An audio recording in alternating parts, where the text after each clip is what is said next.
They said no one had stepped inside the gatehouse tower in over 50 years. But the truth was, no one had ever looked closely enough to understand what it really was. And the day Eleanor Price pushed open its rotting door with trembling hands and just $8 left in her pocket, she had no idea she wasn't just walking into an old, forgotten building. She was stepping into the one place that could change everything that had been taken from her. Just 3 weeks earlier, Eleanor still believed her life, though quieter now, still had some stability left. Until the courtroom proved otherwise. At 69 years old, she sat up straight in a stiff wooden chair as a judge read out the final terms of a divorce she never truly saw coming. Not like this. 42 years of marriage, reduced to legal words and cold signatures. Her husband Gerald never raised his voice, never made a scene. He didn't need to. For the last 3 years, he had been quietly preparing. Moving money around, restructuring accounts, transferring ownership of things. All in ways Eleanor never questioned, because she trusted him. Because she believed that decades of shared life meant something permanent. By the time she realized what had happened, it was already done. The house she thought they owned together was no longer in his name or hers. The savings had been moved. The accounts she once had access to were closed, replaced, or drained using legal tricks she didn't understand. And when the judge made everything final, Eleanor was left with what the paperwork called personal belongings of limited monetary value, and a number so small it could barely cover a week of groceries. She didn't cry in the courtroom. She didn't argue. She simply nodded, stood up and walked out, like someone accepting something they hadn't fully processed yet. It wasn't until she reached into her purse later that evening, sitting alone on a bench outside a grocery store, that reality finally hit her. $8. That was all she had. $8 and a suitcase filled with clothes that suddenly felt like they belonged to someone else's life. The first night, she stayed at a cheap motel on the edge of town, paying in cash, counting every coin twice before handing it over. The room smelled faintly of bleach and something older, something harder to wash out. She sat on the edge of the bed, staring at the patterned carpet, trying to figure out what came next. But there was no plan, no backup, no quiet savings waiting to be used. The next morning she called her son. It rang 3 times and went to voicemail. She didn't leave a message. She called her daughter instead, who picked up, but hesitated too long before speaking. "Mom, things are tight right now," she said, her voice careful and distant in a way Eleanor had never heard before. Maybe for a few days, but not long term. Eleanor said she understood. Even though she didn't. Not really. Because truly understanding would mean accepting that the people she raised, the people she had spent years putting first, now saw her as something temporary. Something inconvenient. She didn't push. She didn't beg. That wasn't who she had ever been. Instead, she returned to the motel for one more night, then checked out before they could ask for another payment she couldn't make. By the 3rd day, she found herself at a bus station, sitting quietly with her suitcase beside her, watching strangers move with purpose. Everyone seemed to have somewhere to go, someone waiting, some reason to keep moving forward. Eleanor had none of those things. Not anymore. It was there, in that stillness, that she noticed the bulletin board. It wasn't anything special, just a corkboard covered in old notices, peeling flyers, and handwritten ads pinned unevenly across its surface. Jobs that no longer existed. Rooms already rented. Services no one called anymore. But in the bottom corner, barely held in place by a rusty pin, was a single printed sheet that looked newer than everything else. County property auction. Unclaimed structures. Minimum bid required. Cash only. She almost looked away. Auctions required money.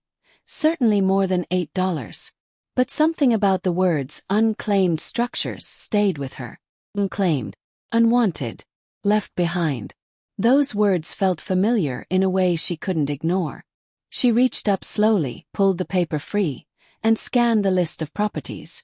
Most were described in blunt, unappealing terms. Condemned, structurally damaged, far away, no utilities.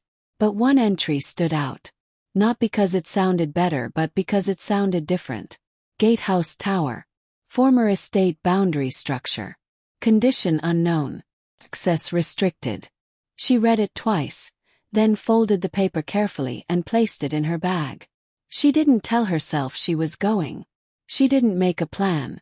But the next morning, her feet were already carrying her in that direction. The auction was held in a small government building that smelled faintly of paper and dust, with rows of metal chairs arranged in front of a long table where officials shuffled documents without looking up. There weren't many people there, just a handful of bidders, most of them experienced and confident, speaking quietly about properties and profit margins like they were discussing routine errands. Eleanor sat in the back, silent, unsure why she hadn't turned around yet. The auction moved quickly, numbers rising to amounts she couldn't imagine affording. She should have left. She almost did.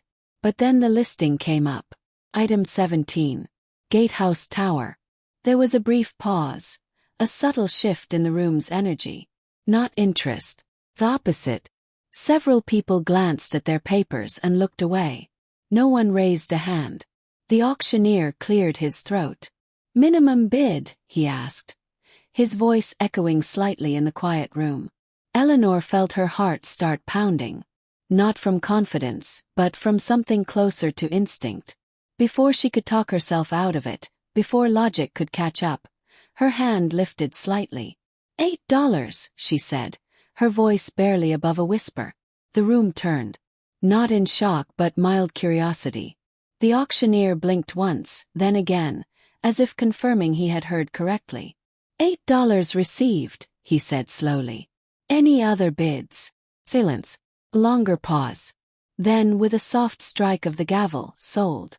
And just like that, without fanfare, without competition, Eleanor Price became the owner of a place no one else wanted. A forgotten gatehouse tower at the edge of nowhere. She didn't feel triumphant.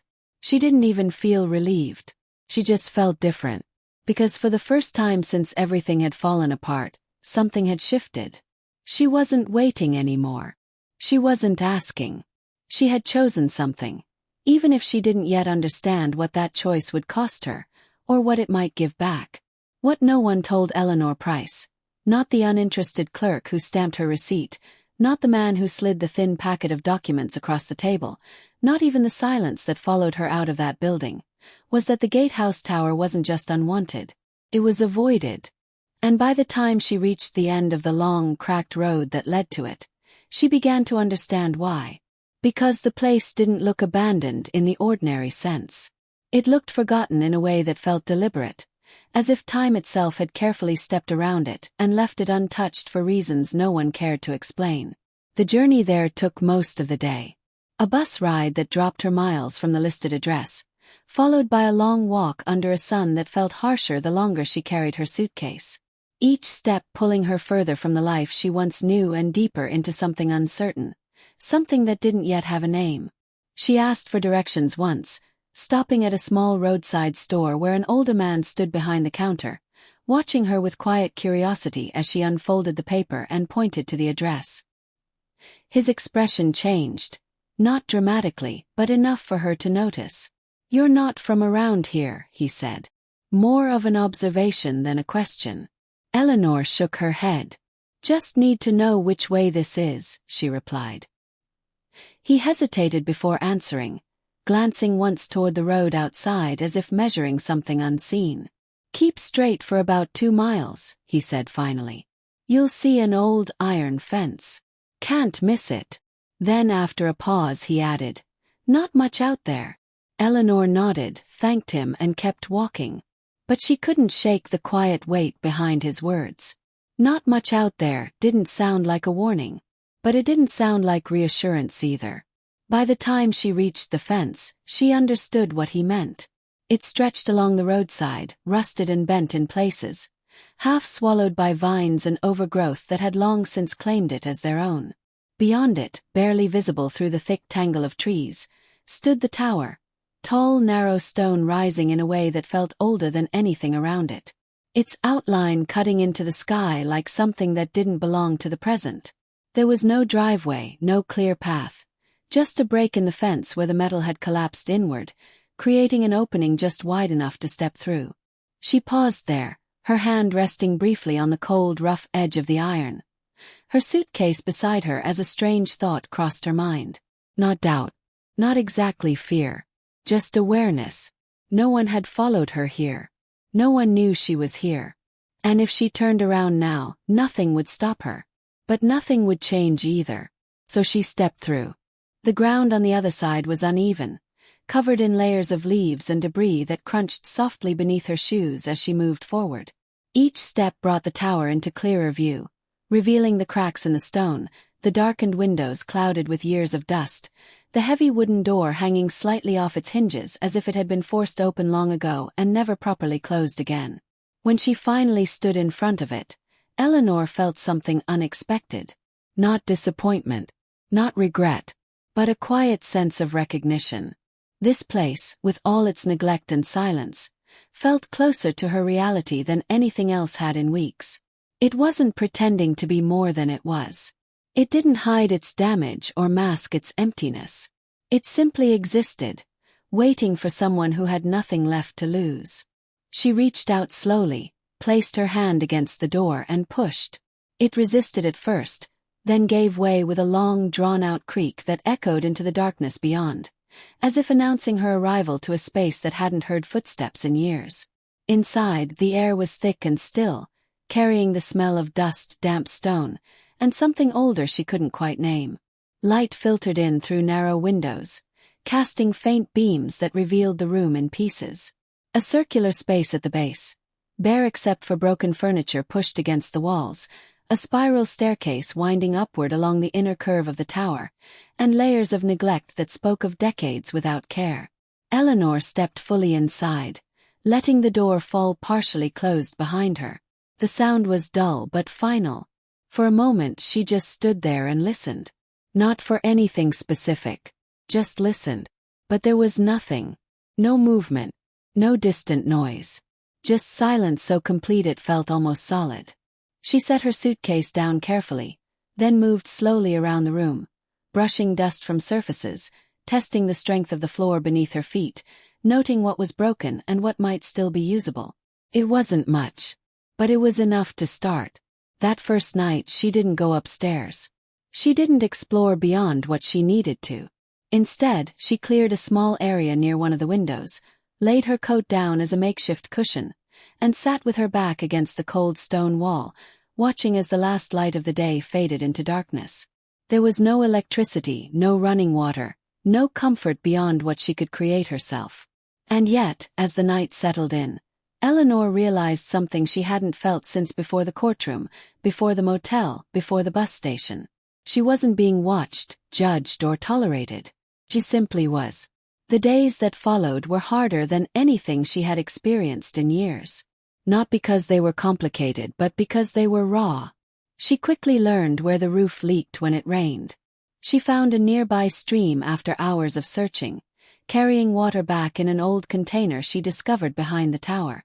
She cleaned slowly and methodically, clearing away layers of dust and debris one section at a time, uncovering the structure underneath all the neglect. The shape of something that had once been taken care of, maybe even valued. Her hands grew sore, her movements slower. But she didn't stop.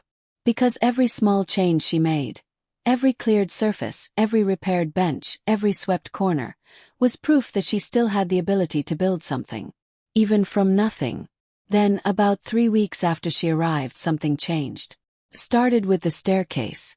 She had avoided going too far up, not out of fear but practicality. She had focused first on the space she needed to survive. But that morning, with the lower level finally clean enough to feel livable, she decided to climb. The steps creaked beneath her weight but held firm, spiraling upward into dim light that grew slightly brighter with each turn, until she reached a second level that opened into a narrower room lined with old shelves and a small shuttered window. It was here, while clearing a section near the inner wall, that she noticed something. A seam, not in the stone itself but along it. A faint line where the texture changed, where the dust had settled differently, where something didn't quite match the rest of the structure. She brushed her hand across it, feeling the subtle difference beneath her fingers, then pressed lightly. Nothing. She tried again, this time with more pressure, and heard it. A dull, hollow sound that didn't belong to solid stone. Eleanor stepped back slightly, her mind shifting from routine to sharp focus. From survival to curiosity. Because this wasn't just part of a tower. This was something added. Something hidden. She searched the surrounding area, moving debris, checking for anything that might explain it, until she found a small metal handle, nearly invisible beneath layers of grime, set low into the wall. Her pulse quickened. Not from fear but from something deeper. The same instinct that had made her raise her hand in that auction room. That had brought her here when logic said not to. She reached down slowly, her fingers wrapping around the cold metal, hesitating just for a moment before pulling. First nothing happened. Then with a soft click the seam shifted. The section of wall moved inward slightly, revealing the edge of a hidden door. Eleanor froze, staring at it, her breathing steady but her thoughts racing with quiet realization. This place wasn't just abandoned. It had been sealed. And whatever was behind that door had been left there on purpose. The moment Eleanor pulled that hidden door fully open, the truth of the gatehouse tower shifted, from something forgotten into something deliberately preserved. Because what waited behind it wasn't decay or collapse. It was order, intention. A silence that didn't feel empty anymore. It felt protected. And as she stepped inside with slow, careful steps, she realized she wasn't the first person to stand exactly where she was standing now, wondering why a place abandoned by everyone else had been so carefully sealed from the inside. The room was smaller than she expected. But unlike the rest of the tower, it was untouched by dust, as if time had been held back at the doorway. Shelves lined the walls with neatly stacked boxes and papers tied with string. And at the center stood a heavy wooden desk that looked as though someone had just stepped away from it moments ago, even though logic told her that couldn't be true. Eleanor didn't rush forward. She had learned too much in the past few weeks about patience. About letting things reveal themselves instead of forcing answers too quickly. So she moved slowly, her fingers brushing the edge of the desk, leaving faint trails in the thin layer of settled air, before she noticed the first detail that made her chest tighten. The papers weren't random. They were labeled. Dates, names, property numbers, legal stamps. This wasn't storage. This was a record. She picked up the nearest file, her hand steady despite the quiet tension building inside her, and opened it carefully. Her eyes scanned the first page, then stopped completely as the meaning settled in. Land deeds. Not just one but dozens. Parcels of land mapped out in precise detail. Each one tied to the estate surrounding the tower. The same land she had walked past without a second thought, assuming it belonged to no one because it looked like it belonged to no one. But it did. Or at least it had. She set the first file down and opened another. Then another. Her movements becoming quicker now, less cautious, driven by the growing understanding that this was no coincidence. This wasn't forgotten paperwork left behind by accident. This was a system, something intentionally built and deliberately hidden. There were maps showing land boundaries stretching far beyond what she had seen. Tax records marked unresolved. Legal letters that ended abruptly decades ago. And then, buried beneath a thicker stack of documents, a single folder that felt different the moment she touched it, heavier. Not in weight but in importance. She opened it slowly, her breath catching as she saw the name written across the top in clean, careful ink. Henry Caldwell, estate trustee. The name meant nothing to her at first. But as she read, the pieces began to come together. Caldwell had been responsible for managing the original estate generations ago, overseeing large amounts of land that, over time, became tangled in disputes, missing heirs and contested claims. Filings that were never completed. The kind of legal mess that doesn't fix itself. It just sits there, waiting for someone persistent enough to untangle it. But Caldwell hadn't left it to chance. He had written instructions. Not public ones. Not official filings that could be challenged or changed. But private directives tied to one condition, repeated again and again across multiple documents. Underlined, reinforced, impossible to misread. The gatehouse tower. Ownership of the tower. legally transferred through county auction or abandonment claim, triggered a provisional right to re-establish control over the surrounding estate.